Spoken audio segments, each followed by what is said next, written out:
Talk about a nightmare flight. A passenger says his request for orange juice sent a flight attendant over the edge, so far over the edge, he may now face federal charges. John Reed was the passenger on that American Airlines flight I'm talking about, and he's joining us right now from Sacramento.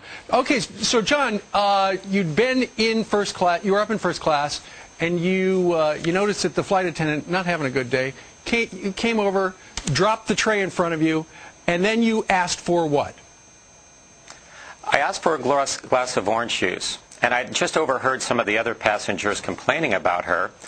And when I asked about the glass of orange juice, she then scolded me for the next minute, saying it was an inappropriate time for me to ask for a glass of orange juice. Oh, man. The passenger next to me and I just sat there stunned.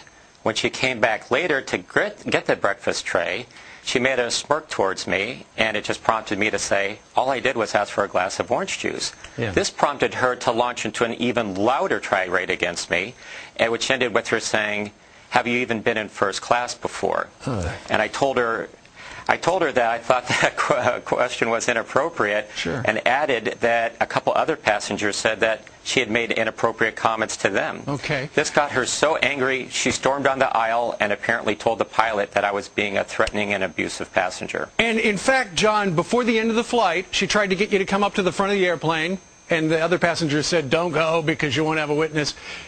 She came back and she said, okay, if you want everybody to see this. And she handed you a written warning that said what? That said, you may be in violation of federal law and you may be subject to prosecution. The craziest thing about this whole thing was just moments before she asked me to talk to her up by the galley, right by the cockpit door, one-on-one, alone. And when all the passengers told me don't go up there, right, she walked back and handed me this warning. The crazy thing is, why would she ask a supposedly threatening and abusive passenger, sure, to go up with her alone, one-on-one, right by the cockpit door? Excellent point. All right, so that's John's side of the story.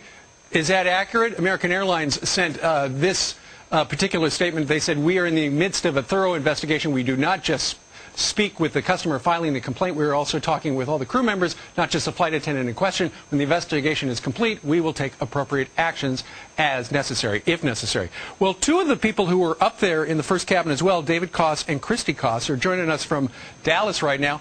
Hey, you guys saw this all happen. Her written warning said that he was either threatening, intimidating, or interfering with a crew member, which is, of course, against the law. Christy, was he doing any of that stuff? He was so quiet that I was sitting in the seat behind him and I couldn't even hear him speak. So absolutely not. David, what do you think was going on with this flight attendant? I'm not sure. I don't know if she was just having a bad day or if it was something else. Yeah, and I understand, David, that after that incident with Mr. Reed, she spent the rest of the flight trying to get passengers on board to do what? Well, she wanted them to be a witness to what happened because I think she wanted them on her side. But, you know, we all supported John because we actually saw what happened there and we knew that he hadn't done anything wrong. And Christy, as well, wasn't the flight attendant kind of trash-talking him with other customers? She was. Whenever she left his seat, I was sitting behind him. She came to me and she was like, did you just hear that? And I told her no, I wasn't listening. And of course I saw what she was doing. I just couldn't hear anything but her. Sure. And then she just told me, oh, well, he's just complaining. But she used other words that I just can't say here today. I completely understand. All right. Well, we're going to keep an eye on this to see what does happen. John Reed, keep us posted.